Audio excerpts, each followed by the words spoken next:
The digital space, the adoption of digital technologies coupled with the emergence of innovative business models are reshaping the traditional commerce and financial services landscape in Kenya. This has necessitated the dynamism of the e-commerce landscape, enabling entrepreneurs to benefit from collaboration with partners who understand the market trends. Here is Ndutamo Kami with the details. I am joined by Mbagara Karita, Director for the East African region at Sochitel Group.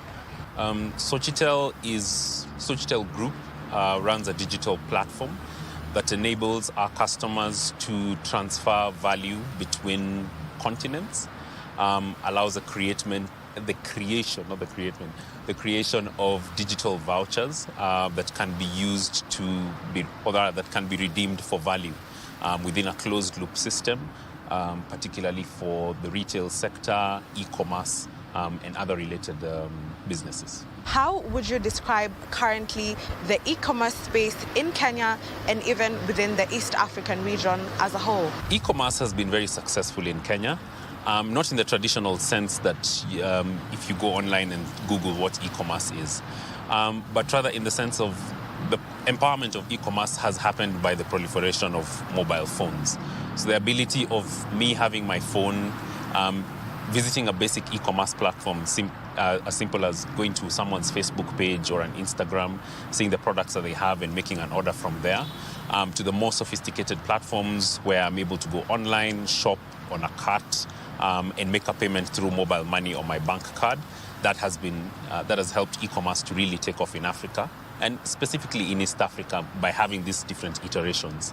Maybe you can give us some of the trends that are currently shaping the e-commerce sector and describe for us how exactly they're impacting SMEs in Kenya. So this e-commerce has been very good for the small businesses. It has lowered the barriers to entry. Long time ago, you needed to set up a shop, put up a lot of signage, maybe even put out advertising in print media.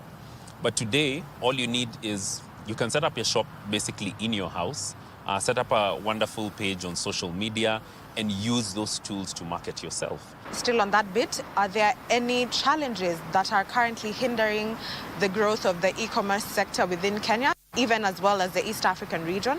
First challenge is getting the name out there, getting someone's product out there. So for example, if you're selling clothes, what's unique about the clothes that you sell versus the next merchant, or rather the merchant that's right next to you. One of the other challenges has been, actually I'd say the biggest challenge is an FX challenge. So where you have to grapple with, so for example, within Sochitel, we deal with at least 30 different currencies, most of them from across Africa. And whenever a currency moves, then you're potentially putting yourself in a loss position, sometimes in a profit position. And it's a difficult balancing act. And so part of our business, so part of the value that we offer our customers is to be able to give them the ability to receive payments in their local currency and not have to have the FX burden that comes with dealing internationally.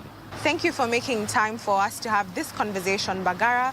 Those have been some very insightful pieces on the e-commerce sector in the country as well as the East African region. Back to you in studio.